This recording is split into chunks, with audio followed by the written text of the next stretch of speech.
कृष्ण को आप नहीं चुनते, कृष्ण आपको चुनते हैं। उनका नाम लेना ही सौभाग्य है। आज जो अनुभव आपको बताने जा रहा हूं, यह अनुभव है हरियाणा के अंबाला की रहने वाली नेहा गुंबर का। नेहा गुंबर कहती है कि उन्होंने सुना था कि कृष्ण को आप नहीं चुनते, कृष्ण आपको चुनते हैं, और यह सच भी है। तो नेहा गुंबर बताती कि 1 साल पहले तक वो कृष्ण के बारे में ज्यादा नहीं जानती थी। एक दिन उनकी सहेली ने उनको आमंत्रित किया उनके घर कीर्तन पर। वहां इस्कॉन मंदिर से कीर्तन की मंडली आई हुई थी। नेहा कीर्तन में शामिल हुई, भगवान के बारे में जाना, भगवान के भजन सुने। नेहा को लगने लगा कि एक अजीब सा खिंचाव हो रहा है, कान्हा से प्रेम हो रहा है। यहां तो आना जरूरी था, क्योंकि यही तो सत्य है, यही तो जीवन है। और नेहा बड़ी प्रसन्न हुई। नेहा बताती है कि जीवन में कई बार छोटे छोटे कष्ट भी बड़े हो जाते हैं। दिमाग जो है कुछ ना कुछ सोचता रहता है, हर व्यक्ति परेशानी में रहता है। लेकिन मैं जब अपनी सहेली के यहां गई और वहां से लौटी, तो अपने साथ ले आई कृष्ण का महामंत्र। अब जब मैं खाना बनाती तो महामंत्र का जाप करती, हरे कृष्ण कृष्ण कृष्ण हरे हरे, हरे राम राम राम हरे हरे। जीवन का हर पल सुखमय लगने लगा, निंद्रा भी अच्छी आने लगी, भगवान का जाप करने लगी। नेहा बताती है कि मुझे पूजा पाठ ज्यादा नहीं आता, लेकिन कान्हा के बारे में जानने लगी, कृष्ण के बारे में जानने लगी, राधा रानी की बातें होने लगी, और राधा रानी और कृष्ण से एक रिश्ता बन गया। अब मैं अपनी सारी बातें ठाकुर जी को बोलती, और मुझे लगता कि ठाकुर जी मेरी बात सुनते हैं। मैं हर बात उनसे शेयर करती, मेरा मन शांत हो जाता, जीवन के सारे कष्ट दूर हो गए। नेहा बताती है कि एक दिन ठाकुर जी से वो बोली कि हे प्रभु, मेरे बच्चे भी तेरे, मेरा घर भी तेरा, मेरा सब कुछ तेरा, तू ही मालिक है, अब सब कुछ तू ही संभाल, सब कुछ तेरे भरोसे। नेहा आगे बताती है कि उनके पति का शोरूम है टायर का अंबाला में, शोरूम के ऊपर ही घर है। एक बार नेहा के मम्मी पापा आए हुए थे, आमतौर पे वो कम ही आते हैं। तो नेहा के मम्मी पापा आए हुए थे, तो बच्चे और मम्मी पापा साथ में थे। शोरूम बढ़ाने के बाद नेहा के पति ने कहा कि चलो बाजार चलते हैं, कुछ सामान ले आते हैं। तो वैसे तो बच्चों को छोड़ करके आसपास चले ही जाते थे, लेकिन उस दिन निश्चिंत थे, क्योंकि नेहा के मम्मी पापा आए हुए थे। तो घर में इनके यहां काम करने वाले राम सिंह, जिनको ये छोटू बोलते हैं, वो भी थे। तो पति पत्नी दोनों बाजार चले गए सामान लेने के लिए। नेहा बताती है कि थोड़ी ही देर हुई थी बाजार गए हुए, पता लगा कि शोरूम में आग लग गई।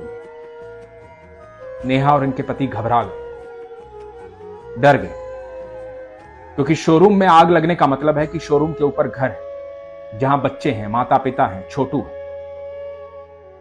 नेहा के मन में बस एक बात आई। नेहा ने मन ही मन कहा कि ठाकुर, मैं जानती हूं तुम वहां हो, मैंने घर, बच्चे, परिवार सब कुछ तुम पर छोड़ा है, मुझे पता है तुम वहां हो, मैं जानती हूं तुम वहां हो।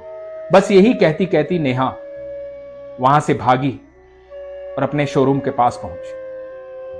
नेहा और नेहा के पति देख रहे हैं, शोरूम से बहुत धुआं उठ रहा है, फायर ब्रिगेड आई हुई है, आग बुझा रही।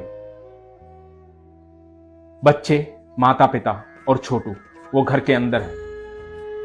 आग जो है फैलती जा रही है, सब घबराए हुए हैं, ना कोई अंदर जा सकता है, ना वो बाहर आ सकता है। डर का माहौल है। नेहा अपने ठाकुर जी को याद कर रही है। नेहा बताती है कि उनके बाजू में एक शोरूम है, उस शोरूम के मालिक भी उस दिन शोरूम पे रुके हुए थे। आमतौर पे वो घर चले जाते हैं, उनका घर वहां नहीं है, लेकिन उस दिन रुके हुए।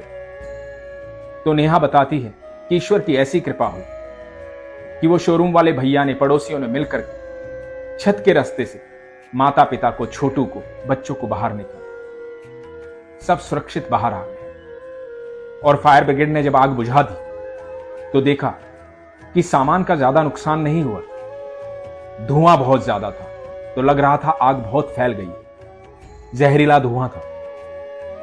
माता पिता सुरक्षित बाहर आ गए, बच्चे सुरक्षित बाहर आ गए, छोटू सुरक्षित बाहर आ गए।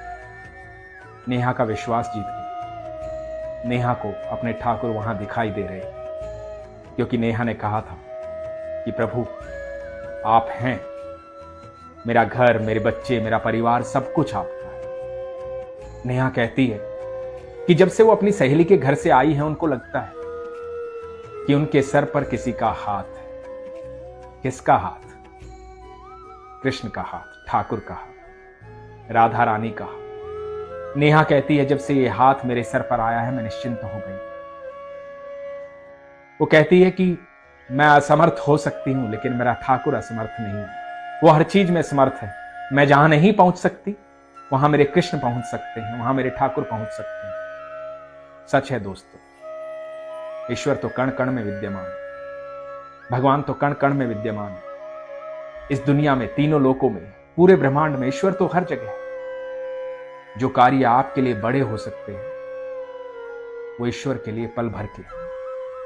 इसलिए हमेशा कहता हूं, अपनी सारी चिंताएं ईश्वर पर छोड़ दो, क्योंकि भगवान ने कहा है कि तू अपनी सारी चिंताएं मुझ पर छोड़कर निश्चिंत हो जा। अपना कर्म कर और फल की चिंता मत कर, वो सब मेरा काम है।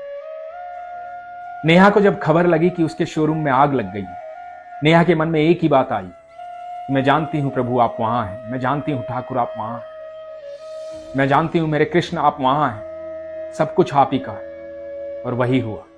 कृष्ण वहां थे, ठाकुर वहां थे। ठाकुर किसी भी रूप में कभी भी कहीं भी पहुंच जाते हैं। आपकी आस्था और आपका विश्वास मजबूत होना चाहिए। वो तो आपके पास रहते हैं, हमेशा साथ रहते हैं। बस आपके पास विश्वास होना चाहिए, क्योंकि विश्वास ही आपको वो नेत्र देता है जिससे आप अपने ईश्वर को देख पाते हैं, जिससे आप उन्हें महसूस कर पाते हैं। इसलिए हमेशा कहता हूं, अपने विश्वास को मजबूत कीजिए। अपना ख्याल रखिए।